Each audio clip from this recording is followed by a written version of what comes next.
Sepertinya kita sudah siap untuk mempelajari yang namanya factory, di mana Anda bisa mengenerasi fact data.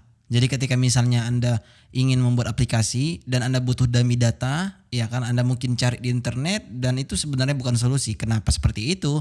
Hanya karena Laravel mempunyai yang namanya factory. Coba Anda lihat pada model tadi yang ada di app models. Di sini ada task yang baru kita buat tadi. Di sini dia otomatis membuat yang namanya use has factory. Di mana jika Anda tidak tahu, by default dia sudah memasukkan di sini trait yang namanya has factory yang bisa kita gunakan di dalam model. Nah, di sini akan Anda bingung gimana caranya gitu loh. Nah, oleh karena itu di sini akan kita bahas. Coba lu pergi dulu ke terminal. Di sini saya akan buat PHP artisan lagi. Di sini kita akan banyak sebenarnya mainkan artisan. Jadi Anda harus berterima kasih banyak sebenarnya ya. Karena kalau tidak Anda akan membuat file secara manual. Alright. Kita mempelajari banyak di sini controller, component, migration juga kita sudah pelajari dan juga di sana di atas tadi kita mempelajari migrate, kita mempelajari yang namanya tinker dan kita mempelajari serve dan kemudian kita akan mempelajari sekarang yang namanya make untuk factory. Mana dia? Ini dia. Create a model factory. Nah, ketika misalnya Anda ingat yang saya bilang bahwa ketika misalnya kita ingin membuat file yang bersangkutan bukan dengan model, harusnya kita membuat prefixnya. Contohnya ketika misalnya kita ingin membuat controller, kita buat model controller. Ketika misalnya kita ingin membuat factory, maka kita buat model factory. Oke, seperti ini contohnya. Ketika misalnya kita ingin membuat factory, yang kita lakukan make factory. Kemudian nama factory-nya apa kan gitu. Diikuti dengan nama modelnya pertama kali, task. Terus karena kita ingin membuat factory, maka di sini kita bisa buat task factory. Tujuannya apa? Kalau Anda ingat, Anda pasti tahu. Tujuannya biar supaya dia tidak bentrok. That's it. Biar supaya dia tidak bentrok dengan task utamanya atau model utamanya. Atau ketika misalnya controller juga Anda tidak buat prefixnya, maka dia akan bingung yang mana yang akan Anda pakai ketika misalnya memang itu kebutuhan yang sangat-sangat diperlukan. Contohnya misalnya Anda butuh model, Anda butuh factory dalam satu controller, maka dia akan bingung. Langsung aja saya akan tekan enter di sini dan harusnya sekarang jika misalnya kita lihat itu ada di mana, itu akan berada tepat di database. Di sini ada factory, di sini ada task factory. Lagi-lagi jika Anda tidak tahu dia akan membawa user factory di sini. Alright. Namun jika misalnya Anda bingung kok banyak kali factory di sini, Anda ignore dulu user factory ini dan Anda bisa fokus ke task factory yang baru saja kita buat. Dan jika Anda lihat ketika misalnya kita buat task factory, dia juga udah tahu di sini bahwa sebenarnya ini adalah task factory. Jadi aku akan otomatis masukkan modelnya. Kira-kira seperti itu. Namun jika misalnya dia tidak tahu apa yang dibuat di sini, dia akan buat di sini model dan dia juga akan buat di sini model yang by default itu akan error harusnya. Dan karena kita buat task factory, dia sudah menyangka bahwa kita akan memakai task model ini. Alright, sekarang coba dulu di definition ini akan sangat membingungkan jika Anda tidak tahu. Tapi ketika misalnya Anda ingin membuat satu kalimat, biasa itu identik kalau bahasa Inggrisnya itu kan sentence. Ya kan? Maka ini juga bisa kita lakukan di sini. Contohnya seperti ini. Kita ingin ngisi kolom apa aja? Kita ingin ngisi kolom itu yang pertama list. ID tidak perlu dimasukkan hanya karena dia akan by default akan digenerasi karena auto increment itu. Kalau saya tidak salah created add juga ya. Nah, coba dulu di sini kita buat list sama dengan this packer sentence. Ya, seperti itu kira-kira. Dan sekarang kita juga butuh satu lagi yaitu untuk mark, karena jika tidak dia akan error harusnya karena kita tidak buat default value untuk mark tersebut. Jadi ketika misalnya tidak mau dia error, Anda bisa pergi ke add mark to task table yang ada pada migration, Anda bisa buat default value-nya di sini adalah false. Ya, sehingga ketika misalnya kita tidak isi dia akan otomatis menjadi false. Kira-kira seperti itu. Dan sekarang coba dulu mark ini kita akan run dari mulai 0 sampai 1. Jadi artinya dia akan random nantinya. Kalau nggak 0 akan 1 diisinya. Ini adalah PHP function, built-in PHP function-nya bukan built-in Laravel function. Ya. Nah jika sudah, apa yang kita lakukan selanjutnya? Itu adalah pergi ke terminal kembali, PHP artisan apa. Nah kalau misalnya migrate tadi ada, ya kan kita buat migration terus kita migrate. Terus kalau misalnya factory itu apa?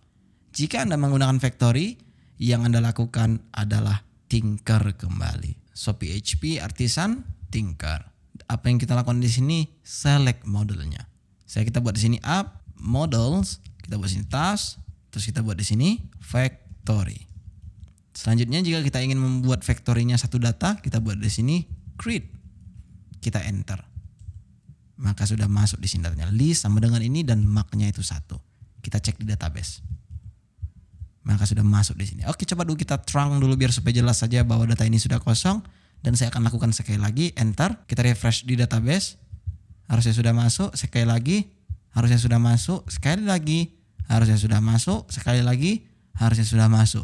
Dan apakah ini yang terus kita lakukan ketika misalnya kita ingin membuat beberapa data? Tidak dong. Jadi seperti ini. Jika seandainya Anda tidak membuat optionnya, maka dia akan membuat satu data untuk Anda. Namun ketika misalnya Anda buat di sini count, ya count ini dia akan bertanya berapa data yang kau inginkan. Kira-kira seperti itu. Contohnya saya buat di sini 10, maka harusnya jika kita create, dia akan membuatkan 10 data untuk kita. Jika Anda tidak percaya, mari kita lihat pada database. Refresh, maka akan dibuatnya 10. Coba dulu ini saya trunk kembali biar supaya Anda tahu option delete ya. Option bukan comment. Kalau comment itu menghapus task table-nya. Jika option itu truncate. Ya, jika di sini ada shortcut-nya juga. Truncate itu kan sama dengan membuat isi tabelnya kosong ya. Nah, sekarang coba dulu kita refresh, di sini sudah kosong dan coba kita buat di sini 5 contohnya. 5, maka jika kita refresh, maka dia akan masuk 5 data. Kita masukkan di sini misalnya 2, maka dia akan masuk 2 data. Refresh, ini yang kita dapatkan 7 totalnya. Nah, ketika kita ingin menampilkan datanya sama seperti yang kita lakukan sebelumnya, app models, kita akan masuk di sini task model dan where misalnya itu mark equals to true. Dan di sini kita bisa buat get, terus kita bisa buat di sini plug jika Anda ingin plug listnya di sini. Ya, kita masuk di sini list, terus dia akan menampilkan listnya saja. Kita enter, maka jika Anda lihat 1, 2, 3, 4. Kenapa 4? Hanya karena yang kita select itu hanyalah yang done ya, atau yang sudah selesai. Yang mana itu marknya sama dengan 1. Jika misalnya kita buat di sini sama dengan false misalnya, maka harusnya muncul 3. Karena jika kita lihat database, itu hanya 3 yang tidak selesai. Kira-kira seperti itu. Dan coba dulu kita tampilkan secara keseluruhan. Maka kita bisa hilangkan dulu where mark-nya. Kita buat hanya menggunakan task get. Enter. Maka akan mendapatkan semua datanya. Namun jika tidak ingin menggunakan plug, Anda bisa hilangkan plug-nya dan enter. Maka kita akan mendapatkan tasknya secara keseluruhan. Itulah mengapa kita menggunakan yang namanya factory biar supaya Anda bisa generasi data dengan sangat cepat sekali. Oke, baik. Coba dulu kita pergi ke Visual Studio Code bahwa jika Anda lihat di user factory ini sudah ada by default dan coba kita lihat dulu strukturnya. Dia akan membuatkan di sini untuk nama, email verifikasinya itu kapan dibuat di sini no. Ya, artinya dia akan membuat verifikasi sistem di sini untuk database-nya. Jadi dipersiapkan sekian gitu. Nah, untuk passwordnya di sini udah decrypt secara otomatis sehingga di sini jika Anda lihat ada komentar yang namanya password. Jadi ketika misalnya kita ingin memakai datanya, kita bisa masukkan dengan password. Oke, baik. Sekarang coba dulu kita pergi ke terminal kembali. Coba dulu kita berpikir di sini untuk bermain dengan usernya. Maka yang kita lakukan app models user dan kita buat di sini factory misalnya dan kita buat di sini itu create. Enter, maka harusnya sudah masuk di table plus itu tepat pada di users model yang ada di sini. Jika Anda melihat ada email verified-nya itu now dan ada juga password di sini. Which is very cool sebenarnya jika Anda tidak tahu Laravel ini ya. Dia bisa mengenerasi dummy data untuk kita jika misalnya kita membutuhkannya di awal-awal pembuatan aplikasi. Kita misalnya ingin tes misalnya 1000 data di sini pastinya ini ngelek, tapi jika laptop Anda kencang dan speknya tinggi harus tetap ngelek kali. Jadi misalnya jika saya enter sekarang jika misalnya kita refresh di table plus, harusnya sekarang sudah ada di sini yang namanya 1000 data. Ini Anda lihat ini random ID-nya karena tadi saya pencet ini email verification. Coba kita pencet ID-nya, maka dia akan otomatis order by ID harusnya. Dari mulai 1001 dong. Nah, dari 1 sampai 1001. Misalnya kita select lagi 7 atau berapa lah. Coba dulu kita trunk dulu yang ini. Supaya tidak banyak kali. Coba kita buat di sini 5000 atau 6000, kita enter. Harusnya dia akan mengenerasi data sampai 6000 kali ya ke dalam database kita. Refresh di table plus, maka Anda akan melihat di sini. Coba dulu saya scroll biar supaya cepat. Anda akan melihat hasilnya di terakhir itu adalah 3300 di sini hanya karena di sini row-nya itu sampai 300. Coba dulu kita lihat peraturannya. Ya, di sini masih 300 limitnya.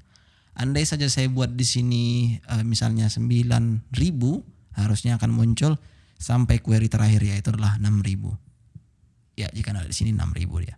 Alright, itulah untuk pengetahuan singkat tentang factory untuk Anda. Saya tahu di sini akan banyak sekali yang bisa Anda pelajari, tetapi untuk sekarang karena saya belum berani kali dan kita belum memang sampai ke sana, jadi saya tidak terlalu berani untuk mengajari Anda ini itu. Tapi ketika misalnya Anda bersikeras untuk mempelajarinya, Anda bisa lihat tepat pada seri apa yang baru di Laravel 8 di Parsinta, tepat pada episode factory. Yang ini dia. Nah, kemudian jika misalnya Anda ingin mempelajari lebih kasar, Anda bisa tonton 2 video ini. 4 dan juga 5. Jika sudah, saya akan melihat Anda di video berikutnya.